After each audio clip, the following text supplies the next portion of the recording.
आऊं आहियां दरगाह जो सजादा नशीन सैयद शफ़ी मोहम्मद शाह लखियारी। जीअं त हर साल बुज़ुर्गनि ते ॾियारो मल्हायो वेंदो आहे, हर साल जीअं हिन साल बि निहायती धाम धूम सां मल्हायो पियो वञे। असांजे हिन मेले जो मक़सदु बुज़ुर्गनि जी ॿोली ऐं पाण में मोहबत क़ाइमु करणु। हिन मेले में असां वटि बिना कंहिं औज़ार जहिड़े झगड़े जे मेलो मल्हायो वेंदो आहे। ॾहें त हिन मेले में दरगाह जा कई मुरीद अक़ीदतमंद अची करे पंहिंजे मन जूं मुरादियूं पूरियूं कंदा आहिनि। असांजी हिन दरगाह ते माण्हू अची करे पंहिंजा ॾुखड़ा भुलाए वेंदा आहिनि ऐं हीअ असांजे बुज़ुर्गनि जो दर्स आहे। परे परे खां माण्हू अची करे ड्यूटी ॾींदा आहिनि। अलाह साईं सभिनीनि खे चङी आबाद कंदो। जेके आया जेके न अची सघिया सभिनीनि खे मौला ख़ैर कंदो। ये मोरो लग मशहूर बुज़ुर्ग अलालोक वली दरवेश सैयद हाजन शाह नारे धणीअ जो उर्स मुबारक शुरू है। अॼु मेले जी पहिरीं धमाल है। हमेशा वांगुरु दरगाह जा गादी नशीन सैयद साईं पहुता आहिनि। उन खां पोइ जेका सो साईं जा सजादा नशीन साईं शफ़ी मोहम्मद पहुता आहिनि। साईं काइम अली शाह अॼु गुलनि जी चादर चाढ़े ऐं हुन सां गॾोगॾु जेका सो मेहंदीअ जी रस्म अदा करे जेका सो गुलनि जी चादर सां गॾु अॼु मेले जो इफ़्तिताह कंदो। ऐं मेले जे इफ़्तिताह खां पोइ मुसलसिल 3 ॾींहं मलाखड़ो हूंदो, जंहिंमें सिंध जा मशहूरु मल पलवान पंहिंजो ज़ोर आज़माई कंदा। हिन मेले में नंढनि मासूम ॿारनि जे लाइ पिणु जेका सो खोड़ सारियूं विंदर जे लाइ शयूं आहिनि, जंहिंमें झूला चोडूल ॿेड़ी ऐं उन खां पोइ वॾनि जे तफ़रीह ऐं उन्हनि जे लुत्फ़ अंदोज़ी जे लाइ जेका सो मिठाइनि जा दुकान लॻल आहिनि। जॾहिं त मेले जे 3 ॾींहंनि जे दौरान जेका सो परे परे खां आयल अक़ीदतमंद ऐं हाजतमंद ऐं मोहबती माण्हू ऐं दरगाह जा जेके क़सीर तइदाद में मुरीद आहिनि, चंड बिरादरी ऐं उन्हनि सां गॾु ॿियूं खोड़ सारियूं मोरो शाहपुरजाना दौलतपुर नौशर फ़रोज़ ऐं ॿियनि खोड़ सारनि शहरनि ऐं इलाइक़नि खां आयल माण्हू जेके आहिनि उहे जेका सो हिते दरगाह ते पंहिंजूं हाज़िरियूं ॾींदा ऐं पंहिंजे मन जूं मुरादूं खणी ईंदा। ऐं हीअ 3 ॾींहं मुसलसिल जेको मेलो आहे उहो हलंदो ऐं उन्हनि 3 ॾींहंनि जे दौरान मलाखड़े जो बि ज़ोर आज़माई रहंदी। बिस्मिल्लाहिर्रहमानिर्रहीम। जीअं त गोड न्यू कचर में सैयद हाजन शाह जो मेलो धाम धूम सां शुरू आहे ऐं साईं जन जूं तक़रीबात जेको आहे सो अॼु शुरू थी चुको आहिनि। ऐं साईं जन जी दरगाह मोरो खां 2 किलोमीटर ॿाहिरि आहे, ॻोठ न्यू गचेरो में। साईं जन साईं जेको आहे सैयद हाजन शाह बादशाह घोट नारे धणी नर साईं जन जी हिस्ट्री आहे त पाण सब कॉन्टिनेंट यानी इंडिया ऐं पाकिस्तान जॾहिं ब्रिटिश असांजे मथां हुकूमत कंदो हो त साईं जन जेको आहे सो हिते आया हुया ऐं साईं जन पंहिंजी तबलीग पंहिंजो फैज़ ऐं दीन इस्लाम जी दावत जेको आहे सो कुंड कुड़च में पहुचाई ऐं साईं जन आख़िरी हिते जो ॻोठ न्यू गचरो में दफ़न थिया। ऐं साईं जन जो तंहिं वक़्त खां वठी हिते जेको आहे सो हर साल उर्स मल्हायो वेंदो आहे। सूमर ते साईं जन जो उर्स मल्हायो वेंदो आहे। साईं जन जा गादी नशीन सैयद काइम अली शाह मौजूदु आहिनि ऐं साईं जन जा फर्ज़ंद साईं शफ़ी मोहम्मद शाह जेका सजादा नशीन आहिनि दरगाह जा, ऐं दरगाह जो मुतवली फ़क़ीर जेको आहे सो हिन वक़्तु तव्हांजे अॻियां आहियां। ऐं मेले जूं तक़रीबात जेको आहे सो तमामु ज़ोर ऐं शोर सां शुरू आहिनि। ऐं जेको आहे सो अॼु साईं जन जे मेले जी पहिरीं धमाल आहे ऐं जेको आहे सो मलाखड़ो कुझु ई लम्हनि में कुझु ई देरि में जेको आहे सो शुरू थी वेंदो। ऐं साईं जन जो मलाखड़ो जेको आहे सो तमामु जेको आहे सो नतर में शहर मोरो में तमामु घणो मशहूरु आहे। हिते जेको आहे सो ईअं सम्झो इंटरनेशनल लेवल ते या नेशनल लेवल ते जेका बि नामियारा मल पहलवान आहिनि ख़ासूसी उहे जेको आहे सो हिन में हिसो वठंदा आहिनि ऐं जेको आहे सो ॾाढो दाद वसूली कंदा आहिनि। इन जो जेको आहे सो पहलवान कुर्बान अली ज़रदारी जेको आहे सो सालनि खां वठी पंहिंजी जवानी खां वठी जेको आहे सो साईं जन जे मेले जी ख़िदमत कंदो अचे त पियो। असांजे मेले में जेको आहे सो को बि आतिशी हथियार आणण ते सख़्तु पाबंदी हूंदी आहे ऐं हीउ पुरअमन मेलो आहे, मोहबतुनि जो मेलो आहे ऐं सदियुनि खां ईअं ई पुरअमन थींदो अचे थो पियो। हिते लठ लोड़ बि का बि आतिशी हथियार जेको आहे सो न आणियो वेंदो आहे। सख़्तु सिक्योरिटी हूंदी आहे, उनखे चेक कयो वेंदो आहे। अगरि का अहिड़ी सूरत हाल थी वञे त फ़ौरन जेको आहे सो उनखे कानून जे गिरफ़्त में आणियो वेंदो आहे। ऐं साईं जन जो इहो सदियुनि खां वठी पुरअमन मेलो हलंदो अचे थो पियो। बिस्मिल्लाहिर्रहमानिर्रहीम। जीअं त साईं हाजन शाह जो मेलो अॼु पहिरीं धमाल आहे। तमामु सुठा नामियार पहलवान ईंदा आहिनि ऐं फ़क़ीर साईं गादी नशीन ऐं अदो गुलाम सन साहब या ॿी संगत जेका बि आहे साईं जी ड्यूटी फुल जे नमूने सां कंदा आहियूं। हीअ जेका बदमुनी आहे असां वटि तमामु घणी आहे, पर हाजन साईं जो एतिरी सरबराही आहे जो को बि लठ लोड़ या कंहिं शइ वारो हिते ईंदो ई न। हाजन शाह मस्तु आहे, नारे धणी जो तमामु ठीकु ठाक उर्स मुबारक अॼु खां वठी शुरू आहे, मतिलबु तमामु घणा अची विया आहिनि। हीअ असांजो फ़क़ीर बि आहे हाजी साहिबु, हेॾा गादी नशीन असांजो अधु जो बि अचण वारो आहे गुलाम हुसैन।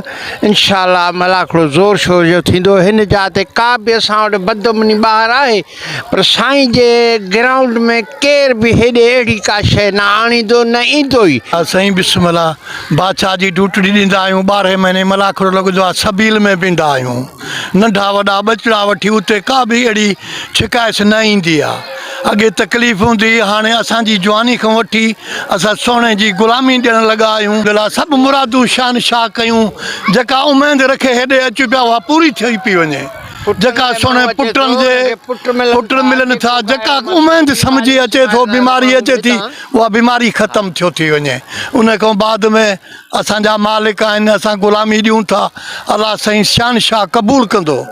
ऐं अलाह साईं ॾुखियो ॾींहुं जेको ईंदो उनखे न ॾेखारींदो, ख़ाली झोलियूं खणे था अचनि, झोलियूं भरे वेंदा इनशा अल्लाह जे हुकुम सां, सोने जी दुआ सां, मदीने वारे जी दुआ ऐं हाजन शाह नारे धणी जी दुआ सां मिठा।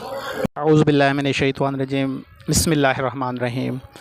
जीअं त आउं दरगाह जो मुतवली फ़क़ीर जावेद अली चंद्र ऐं दरगाह जे ॿाहिरां मौजूदु आहियां, ऐं आउं हिन मैसेज जे थ्रू सॼी सिंध खे इहो सूफ़ियाणो या बुज़ुर्गनि जो पैगाम ॾियणु थो चाहियां त जीअं ही असां दरगाह संभाली आहे, पहिरियां त असांजा वॾा हूंदा हुआ जेके हिन दरगाह खे संभालींदा हुआ। सब कॉन्टिनेंट जी हिस्ट्री आहे त जॾहिं हिते गैर मुस्लिम रहंदा हुआ त साईं जन जेको आहे सो मेहर सां हलिया, दीन जी तबलीग कयऊं दुनिया ते, ऐं जेको आहे सो स्पेशली असांजे तर में साईं जन दीन जी वॾी ख़िदमत कई ऐं इंसाननि खे अलाह जो पैगाम पुॼायो, हुज़ूर करीम सल्लल्लाहु अलैहि वसल्लम जो असली पैगाम पुॼायो, जेको आहे सो इंसाननि में इस्लाम जी पखेड़ जेको आहे सो साईं जन जे वसीले सदके जेको आहे सो हिते साईं इस्लाम दीन इस्लाम आयो, ऐं दीन इस्लाम जेको आहे सो अॼु ताईं ज़िंदा इबाद आहे। जीअं त असांजा हिते वॾा हूंदा हुआ, जीअं साईं जन हिते पहिरियां आया हुआ त साईं जन खे जेको आहे सो केरु जेको आहे सो मञे न पियो, छो जो इंसान ज़ात जो दीन जे तरफ़ लाड़ो न हुयो। पोइ साईं जन खे काफ़ी जेको आहे सो चवंदा वेंदा, साईं तव्हां दीन जी तबलीग कयो, असांखे का करामत ॾेखारियो, जेको आम असांजे जेको आहे सो ॻोठनि में या शहरनि में जेको रिवाज़ आहे, जेको आहे सो पहिरां ईअं न मञींदा आहिनि, तस्लीम न कंदा आहिनि, आया जेकी जेको आहे सो का करामत ॾिसनि। त हिकु दफ़ो छा थियो, असांजा पंहिंजा माइट हूंदा, मशहूरु ॻाल्हि आहे, जेको आहे सो साईं जन जो उन्हनि घोड़ो लिकाए छॾियो, ईद जो टाइम हुजे। पोइ साईं जन पंहिंजे ख़लीफ़े खे चयो त भाउ जेको आहे सो अॼु ही पटड़ी ही टपड़ जेको आहे सो अॼु हिन ते तव्हां रखो त दीवार हलंदी। पोइ दुनिया ॾिठो त उहा दीवार जेको आहे सो हितां हली ऐं ईदगाह ते पहुती, जिथे साईं जन जेको आहे सो निमाज़ पढ़ाई ऐं काफ़ी जेको आहे सो साईं जन जे क़दमनि में किरी पिया, ऐं जेको आहे सो साईं खां माफ़ी वठणु लॻा। हिकु ज़िंदा मिसाल साईं उन करे ॾेखारियो, ऐं उन खां पोइ हिते दीन ऐं इस्लाम सही नमूने खां पखिड़ियो वियो। ऐं जेको आहे सो पहिरियां हिते असांजा वाल साहिब हूंदा हुआ जेके हिन खे संभालींदा, उन्हनि बि कई करामातूं ॾिठियूं, हर ॻाल्हि ॾिठियूं। ऐं उन खां पोइ जॾहिं आउं हिते आयुसि, मुंहिंजे वालिद खां पोइ जेको आहे सो इहा ज़िमेदारी ऐं पंहिंजे कुलनि ते जॾहिं वसाई त आउं अकेलो थी पईसि। मूंखे सम्झ न पई अचे त जेको आहे सो हीउ सिस्टम हीउ जहान कीअं हलंदो। दर हक़ीक़त में क़ुर में लिखियलु आहे त औलिया अल्लाह बेख़ौफ़ आहिनि ऐं ज़िंदा आहिनि। बेशक जेको औलिया अल्लाह जे दरबार में ईंदो आहे, नित कंदो आहे, त क़ुर उन जी शाहिदी थो ॾिए त हुनखे पहिरियां ख़बर पइजी वेंदी आहे केरु आहे, किथां अचे थो। त इन कर्म में असांजी नेकमली जेको आहे सो इन में हुई, ऐं उन जे बावजूदि साईं जन जी वॾी करम निगाह हुई। काफ़ी तकलीफ़ूं असां ॾिठियूंसीं, काफ़ी जेको आहे सो लाहा चाढ़ा असां ॾिठासीं, पर तव्हां ॾिसी सघो था अॼु बि हिन दरगाह जा मेला मतल आहिनि। इहो ख़ुशूसी फैज़ जेको आहे सो साईं जन जो आहे, ख़ुशूसी निगाह साईं जन जी आहे। साईं जन जे सदके वास्ते वसीले जेको आहे सो साईं जन जेको आहे सो मेला मतल आहिनि। ऐं मूंसां हिकु एक्सीडेंटली रियल लाइफ जो हिकु जेको आहे सो मां तव्हां खां वाक़ियो शेयर थो कयां त मुंहिंजी नंढड़ी जेको तव्हां ॾिसो था जेका हितां मूंसां गॾु हुई, त जॾहिं इहा हिन दुनिया में अखि हुन न खोली हुई त डॉक्टरनि जेको आहे सो मूंखे जवाबु ॾेई छॾियो हुयो डॉक्टर मूंखे जवाबु ॾेई छॾियो त यकीन मञो त अलाह खे हाज़िर नाज़िर सम्झी इहा ॻाल्हि थो कयां। जॾहिं आउं साईं जन जे दरबार में आयुसि ऐं रोई साईं जन खे जॾहिं मूं अर्ज़ु कयो साईं हीउ मूंसां मसइलो आहे त यकीन मञो जिते हर डॉक्टरनि जवाबु ॾेई छॾियो ऐं उन्हनि ऑपरेशन जी डेट ॾेई छॾी त भाई जेको आहे सो हिन ॾींहं ते जेको आहे सो सिस्टम हल कयो वेंदो ऐं हीअ जेको आहे सो तव्हांजी नंढड़ी कोन बचंदी। हीअ नंढड़ी तव्हांजे साम्हूं आहे, तव्हां ॾिसी सघो था। जॾहिं मां साईं जे दरबार में आयुसि रोई अर्ज़ु कयो त साईं तव्हां त सखी सैद आहियो, तव्हांजे दर तां कोई ख़ाली न मोटियो आहे ऐं तव्हां त मदीने वारे साईं जा बचड़ा आहियो ऐं इमाम हुसैन जा बचड़ा आहियो। साईं अॼु तव्हां मूंखे कीअं ख़ाली मोटाईंदव? आऊं त तव्हांजे बचड़नि जीअं आहियां, तव्हांजी जेको आहे सो ग़ुलामी सेवा ॾींदो आहियां। त यकीन पुछो त जॾहिं मां साईं में अंदरि दाख़िल हुयुसि त मुंहिंजे जेको आहे सो राइट जेको आहे सो पेर में कुझु महसूसु थियणु लॻो। बाक़ाइदे जीअं मुंहिंजो पेर हिले ऐं त चुप कयो वेठो हुउसि।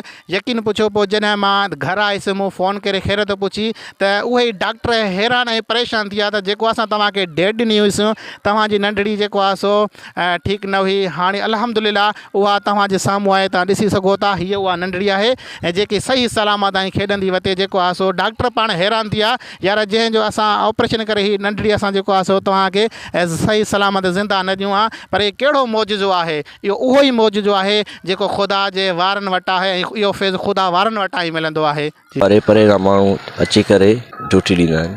अलाह साईं सभिनीनि खे चङी आबाद कंदो। के आया जेके न अची सघिया सभिनीनि खे मौला ख़ैरु कंदो।